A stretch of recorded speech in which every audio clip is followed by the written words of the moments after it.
जैसे आप जी सिमरण करोगे ना, सतनाम का श्वास से सिमरण होता है।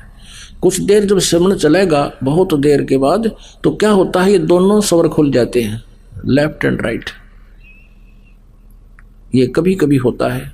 तो फिर वो, और लास्ट में जब हम चलेंगे यहाँ छोड़कर, उस समय ये स्थिति ऑटोमेटिकली हो जाएगी, करने की जरूरत को ना, क्योंकि जो भक्ति हम कर रहे हैं ये अपने आप फिर सारा काम करेगी।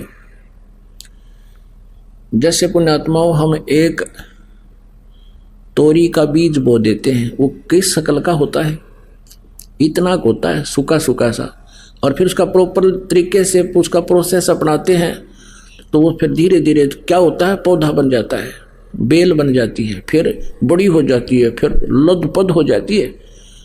तो ऐसे ये मंत्र आपने एक सूखा दिखेगा, ये मंत्र जो ये फिर ये क्रिया कर रहे हैं आपके यहाँ, और फिर जब इसका फल आएगा उस समय आप सतलोक चलोगे, जब इनके ऊपर फल लगे होंगे, वो फल वो साधना आपको फिर यहाँ से अपने ऑटोमेटिकली करती चलेगी।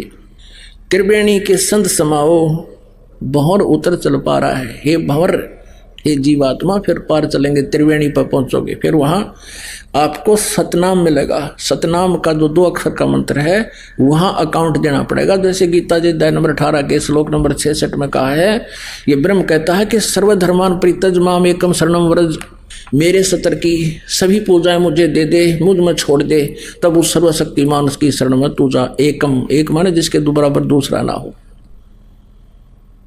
तो इस सतनाम के अंदर एक ओम मंत्र है और एक तत्संकेतिक है, गुप्त है। ओम मंत्र की कमाई ब्रह्म की है, जो सहस्रार कमल में त्रिवेणी पर अकाउंट होगा वो जाएगा उसके पास, फिर सहस्रार कमल में इसकी वहां छोड़ देंगे, और फिर दूसरा मंत्र जो है वो आगे चलेगा। कई भक्त भ्रमित हो जाते हैं कि जो प्रथम मंत्र दिए जाते हैं और उन्हीं मंत्रों में से आगे सतनाम बन जाते हैं, तो पुण्यात्मा भ्रम नहीं पड़ना। अब इसमें क्या होता है कि जैसे कुछ जड़ी होती है जो 5-6 इकट्ठी मिलाकर दवाई बनाई जाती है, उसका गुण धर्म कुछ अन्य होता है, और उनमें से जब कोई 2 अलग से मिला दी जाती है, 3 मिला दी जाती है, उनका गुण धर्म, उनका कार्य कुछ और होता है, वो अन्य लाभ देती हैं। तो इस प्रकार समझना चाहिए, आप भ्रमित ना होना, क्योंकि काल का काम है आपको भ्रमित करना और मूर्ख बनाना। अब 4 युग तो अपन पता हो गया, 3 युग तो हम खूब बना लिए मूर्ख इसने। अरबी कलयुग जा लिया कितना, 5500 वर्ष लगभग। अब हमने आप जी को ये ज्ञान इसलिए देना आवश्यक हो गया, आपको यहाँ बुलाना, CD बना के देना, पुस्तक छापना, कि आप इस काल के दूतों को नकारा कर दो, रिजेक्ट कर दो, इनके प्रत्येक प्रश्न का आप उत्तर दो दिल खोल के, इनकी बातों में ना आओ, तब आप सफल हो गए। अब इसमें सारा कुछ बता करके क्या बताया है, घंटा शंख सुनो धुन दोई, और सहस्रार कमल दल जगमग होई।